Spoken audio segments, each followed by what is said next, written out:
BLM Kerala Tamil Nadu Pondicherry.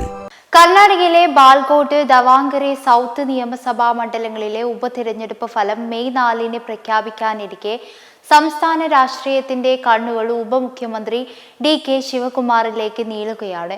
പാർട്ടിക്കുള്ളിലെ ആഭ്യന്തര തർക്കങ്ങൾക്കിടയിലും കോൺഗ്രസിനെ ഒറ്റക്കെട്ടായി നിലനിർത്താൻ ശിവകുമാർ നടത്തുന്ന പോരാട്ടം അദ്ദേഹത്തിന്റെ രാഷ്ട്രീയ ഭാവിയിൽ നിർണായകമാകുമെന്നാണ് വിലയിരുത്തൽ.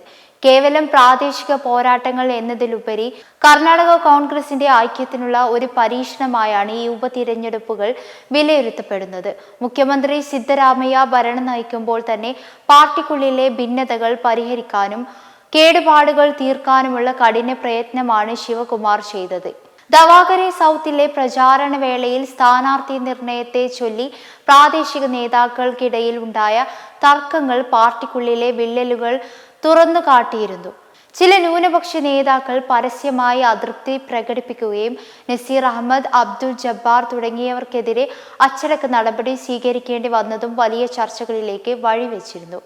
എന്നാൽ ഭിന്നതകൾ പാർട്ടിയെ തളർത്തുന്ന ഘട്ടത്തിൽ നേരിട്ട് ഇടപെട്ട ശിവകുമാർ ആരെയും വ്യക്തിപരമായി ലക്ഷ്യം വെക്കില്ലെന്നും ആഭ്യന്തര റിപ്പോർട്ടുകളുടെ അടിസ്ഥാനത്തിലാണ് നടപടികളെന്നും വ്യക്തമാക്കി സ്ഥിതിഗതികൾ ശാന്തമാക്കിയിരുന്നു.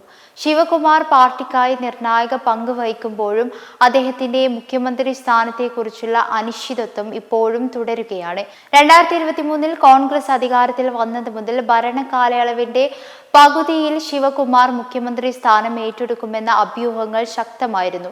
എന്നാൽ ഹൈക്കമാൻഡ് ഇതുവരെ ഇക്കാര്യത്തിൽ വ്യക്തമായ സൂചനകളൊന്നും നൽകിയിട്ടില്ല. നിലവിലെ മന്ത്രിസഭയുടെ പ്രവർത്തനക്ഷമതയിൽ അതൃപ്തിയുള്ള ചില MLA മാർ കഴിഞ്ഞ ദിവസം ഡൽഹിയിലെത്തി പാർട്ടി അധ്യക്ഷൻ മല്ലികാർജുന ഖാർഗെയെയും KC വേണുഗോപാലിനെയും ചർച്ച നടത്തിയത് വലിയ രാഷ്ട്രീയ പ്രാധാന്യം നൽകിയിരുന്നു. പാർട്ടിക്കുള്ളിൽ തന്റെ അനുയായികൾ നേതൃമാറ്റത്തിനായി സമ്മർദ്ദം ചെലുത്തുമ്പോഴും അങ്ങേയറ്റം സംയമനത്തോടെയായിരുന്നു ശിവകുമാർ പ്രതികരിച്ചത്. ഹൈക്കമാൻഡ് എടുക്കുന്ന ഏത് തീരുമാനവും അംഗീകരിക്കുമെന്നും താൻ പാർട്ടിയുടെ വിശ്വസ്തനായ പ്രവർത്തകനാണെന്നും അദ്ദേഹം ആവർത്തിക്കുന്നുണ്ട്. അതുകൊണ്ട് തന്നെ ഈ ഉപതിരഞ്ഞെടുപ്പ് ഫലം വെറും സീറ്റുകളുടെ കണക്കുകളാകില്ല, മറിച്ച് DK ശിവകുമാറിന്റെ രാഷ്ട്രീയ കരുത്തിന്റെ അടയാളം കൂടിയാണ്. തിരഞ്ഞെടുപ്പിൽ പാർട്ടി മികച്ച വിജയം നേടിയാൽ നേതൃത്വത്തിൽ കൂടുതൽ ശക്തമായ പദവിയിലേക്കുള്ള ശിവകുമാറിന്റെ അവകാശവാദം അംഗീകരിക്കപ്പെടും.